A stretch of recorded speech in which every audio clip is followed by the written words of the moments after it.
Hello everyone, in today's video we're going to be taking this taiga area and building ourselves a Fantasy-Viking Longhouse. So without further ado, let's get into it. Now, I'm starting this build off like, you start off most builds, clearing out a ton of trees and then breaking and placing a ton of dirt.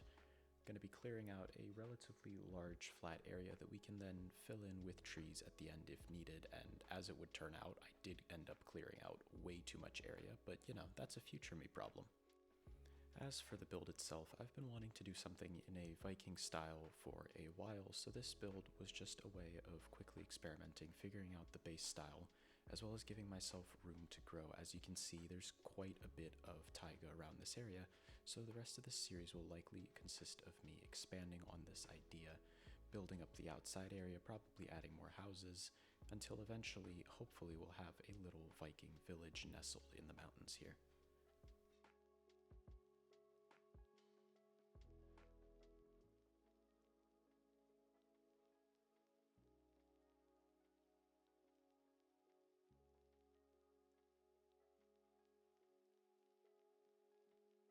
Alright, now that we've gotten this area cleared out, we can get to actual building. Except rule 1 of the internet, trust no one, we're not building just yet, we're working out our palette first. So, given this is going to be a starter build type base, and we're in a taiga with an abundance of spruce wood, we're going to be using spruce logs, and probably oak logs as well, just to get some texturing in there. It's a fairly similar palette. This one's just got a little bit more grain bark to it. As for our roof, honestly, we're going to be taking inspiration from Viking longhouses where they have the sod roofs, but since grass in regular vanilla has the dirt sides, we're going to be using moss instead. For texturing that, probably mossy cobble, and just for the sake of early game, instead of using green terracotta like I usually would, green wool also works really well to texture alongside moss, giving it a little bit of brighter green. As for the walls themselves, I'm thinking acacia logs. These look quite a bit like spruce that's been sort of faded by the sun, makes it look like it's been there a while, and this gray was going to contrast really nicely with the browns and greens without being too difficult of a resource to get early game. So, with our palette worked out, we can get to actually framing this build out.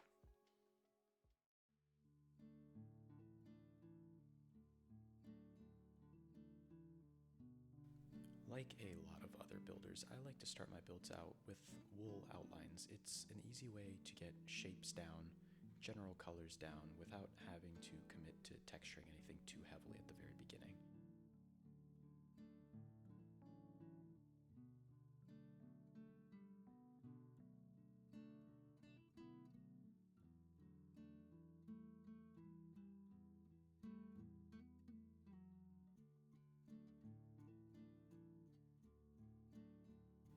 One of the most important things you can do to enhance your Minecraft builds are improve the shape. You can make a rectangle as beautifully detailed and textured as you want, but at the end of the day, it's still going to be a rectangle. That's why even for something as simple as a starter base longhouse, which was, historically made as a rectangle, I'm adding these little side portions with these sort of angled roofs that are steeper than the rest of the build, which give it a little bit more of an interesting shape and a profile when viewed from an angle. And here, similar story once again, just to enhance the shape, I'm adding another one of those angled steep roofs, as well as to kind of create a natural focal point and entryway for this build. Now, pausing our time-lapse for a second, I need to defend myself. I've caught flack for building roofs first in my builds, and honestly, I stand by it. I think it's a great way of framing out your design, getting your roof lines, your general shapes, especially when you've got complex angles like I do on some of these roofs here. It's a great way of figuring out your shape. If you're using World Edit or Axiom, it's really easy to just move the entire roof up one if you need to, and it's significantly easier to build a house for a roof than a roof for a house. Now, if you're doing this in survival, please just design it in creative and then build up. You're going to make your life so much easier. But with that out of the way, back to the time lapse.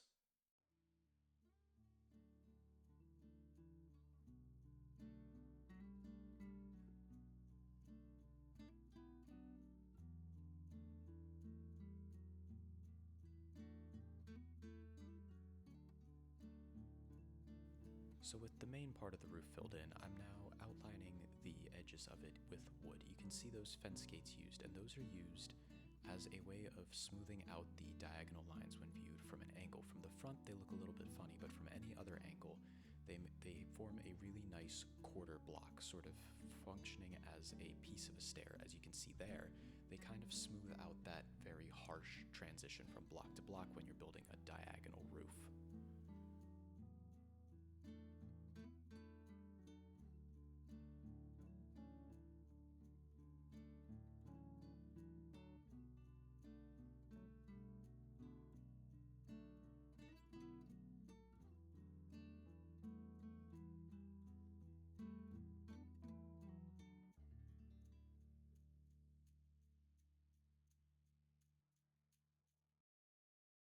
Now, I'm obviously not leaving this roof as just green wool forever, and that's what we're going to be doing next. We're going to be texturing this. Now, there's a really easy way of doing this within Axiom. You can simply select all the green wool, put on a noise brush, and just let the randomizer do its thing. But I'm going to be doing this by hand at a smaller scale.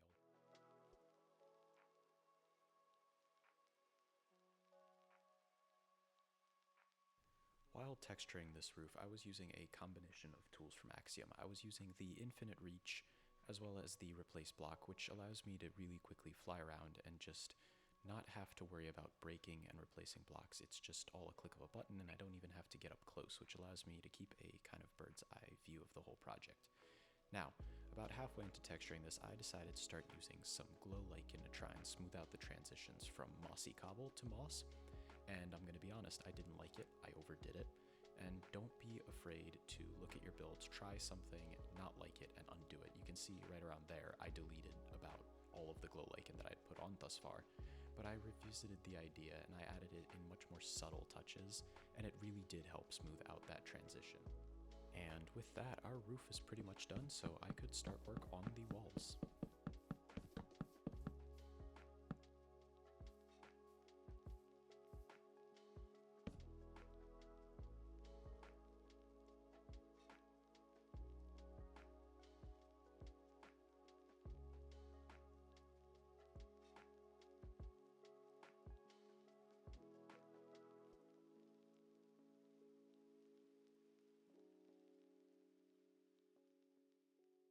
Alright, I'm gonna be honest. This is far too plain for my liking.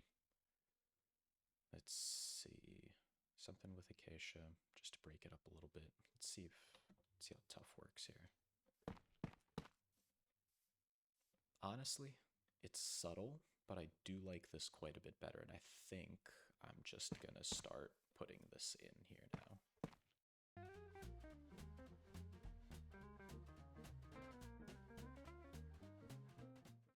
Yeah, this is significantly better. Just adds a little bit of detailing to these walls, and honestly, at this point, you can kind of see the vision. This is basically, if you were to want to just live in this on survival, you're at the point. You have a roof, you have walls, there's no interior. We will be doing that in this video, but not quite yet, because I've still got a lot of exterior details to do here, like, oh, I don't know, windows so you can see the sun.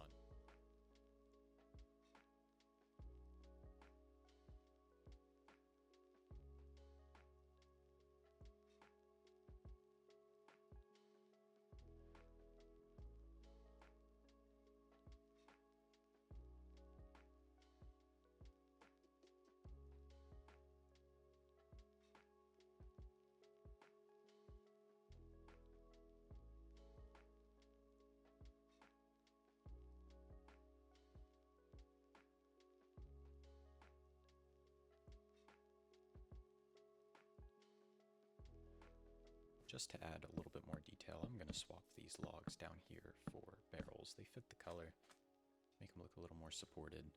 Just a nice look overall.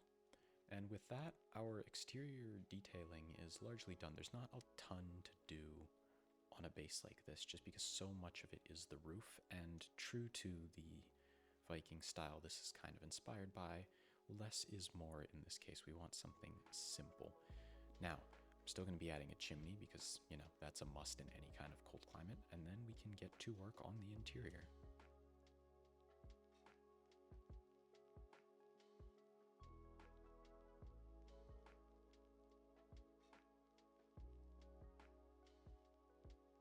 All right, chimney added. And now the part everyone dreads, interior. Making this an actually functional space on the inside too. The very first thing I did with this interior was taking a page out of History's book. I would drop this floor about a block, which is a technique that was often used in real-life Viking longhouses, maximizing the height space without having to build a higher wall or roof, and I did the same thing here. From there, it was largely just cleaning up the inside, adding this spruce backing for all of the roof, just making it feel a little bit more cozy with these warm brown shades.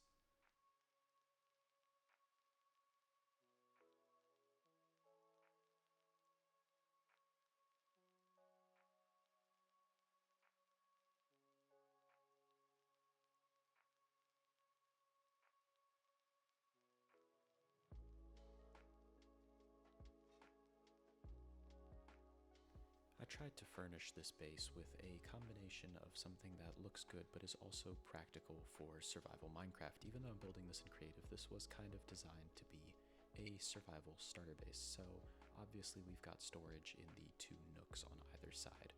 And then as you're going to see here, I've just tried to go for a combination of practical work areas and something that serves as decoration as well. As you can see, the crafting area over there, largely practical, but it's got that nice little table set up with the spruce trapdoors.